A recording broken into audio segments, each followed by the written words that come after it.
any of you who are familiar with LA freeways, I've driven a few.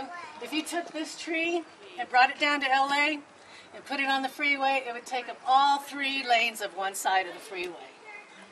But it's hard to tell when you're standing here because you can't really see the top of it.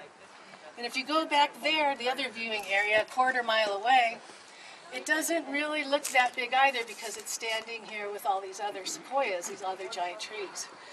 But it is giant and it is long-lived.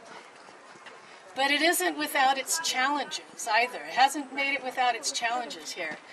As I mentioned before, we had logging in this area. Unfortunately, this area became protected by becoming a national park.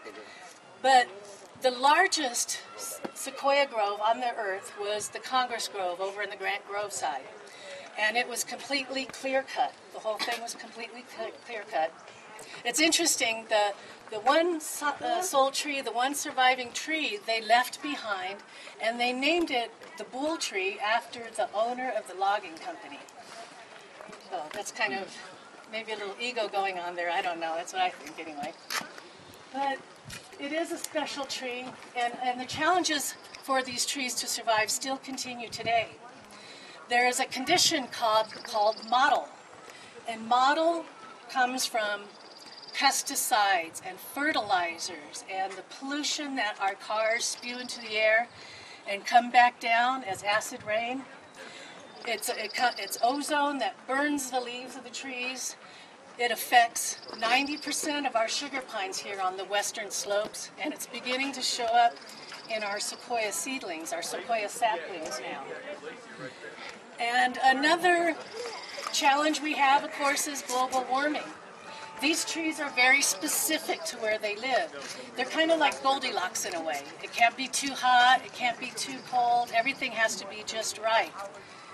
These trees, there's only 75 groves left. They only live here in the Sierra, and they only live here on the western slope. So as the planet gets warmer, there is some concern on these trees' ability to migrate. We're not too much farther to the tree line. So we're kind of concerned about what's going to happen to the big trees. But it sounds kind of grim in a way, but I'm optimistic. You guys are here, so hopefully you guys think these places are special, that these trees are special. And I'm optimistic that you guys are going to spread the word and you're going to influence people to start doing the right things and influence people into voting the right way and protecting these trees. Because they certainly deserve our protection. They've been around for thousands of years. Their ancestors have probably seen dinosaurs. So I'd like to see them around for another several thousand years. So anyway, I'd like to thank you guys for your time, and I hope you enjoy the rest of your stay here in the park. And take a walk on the Congress Trail and see some more trees.